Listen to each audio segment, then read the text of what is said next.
أصل الإنسان بيتوجد في لحظة ويعيش حياته بيتولد كل لحظة.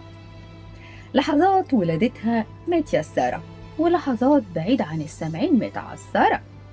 لحظات فارقة في الحياة، فيها اللي تاه وفيها اللي اتمسك بطوق النجاة. والفرق بين الاتنين هو الانتباه. ناس عاشت مغيبة وتايهة، وناس عاشت منتبهة وفايقة. الاختيار بإيدينا، يا نتولد كل لحظة ولادة جديدة، يا ننطفي وتموت نفسنا وهي مريضة، عايشين بلا روح بلا هدف بلا حياة. يعني الخلاصة ميتين ومحدش قال لنا. ربنا سبحانه ادانا كل الأدوات علشان نعيش، ولسه في ناس بتقول ما معيش.